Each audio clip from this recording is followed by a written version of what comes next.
Hello everyone, welcome back to my channel Bengali house kitchen. আর আজকে আমি বানাচ্ছি বাড়িতে দোকানের মতো করে দো পেঁয়াজি।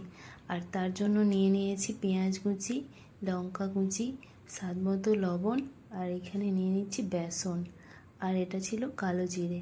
এবার এই সবগুলো একসঙ্গে ভালোভাবে মেখে নিতে হবে।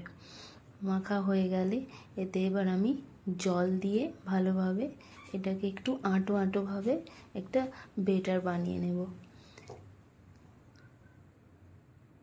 এই দেখো মাখানো হয়ে গেছে। বেশি নরম হলে চলবে না, একটু আঁটো আঁটোভাবে মাখাতে হবে। মাখানো হয়ে গেছে আর কড়াইও গরম হয়ে গেছে। এবার এতে দিয়ে দিচ্ছি সাদা তেল। সাদা তেল দিয়ে দিলাম। তেল গরম হয়ে গেছে। এবার এই তেলটা দিয়ে দিচ্ছি এতে, কারণ এতে আমি সোডা দিই না। গরম তেল দিলে সোডারই কাজ করবে আর মচমচে হবে, তাই জন্য সোডার পরিবর্তে আমি গরম তেল দিয়ে দিলাম। দিয়ে ভালোভাবে মেখে বড় বড় সাইজের করে তেলে দিয়ে দিচ্ছি।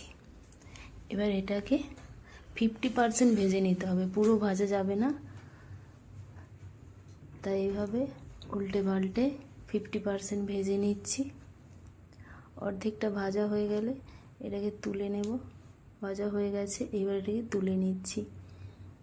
এবার এটাকে একটা বাটির সাহায্যে আলতো আলতো চেপে গোল গোল একটা শেপ নিয়ে নেব, যেরকম দো পেঁয়াজির হয়। এই দেখো এইভাবে করে নিতে হবে।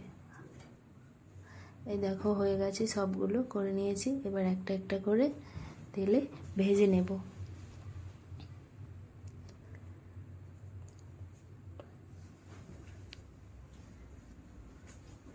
এবার এগুলো দিয়ে দিলাম তেলে। এবার এগুলোকে লাল লালভাবে মচমচে ভেজে নিতে হবে। এ দেখো ভাজা হয়ে গেছে, লাল হয়ে গেছে। এবার এটাকে তেল ঝরিয়ে তুলে নিচ্ছি। তুলে নিলাম। এই দেখো সব আমার ভাজা হয়ে গেছে। এটাকে এইবার সসের সঙ্গে পরিবেশন করলাম।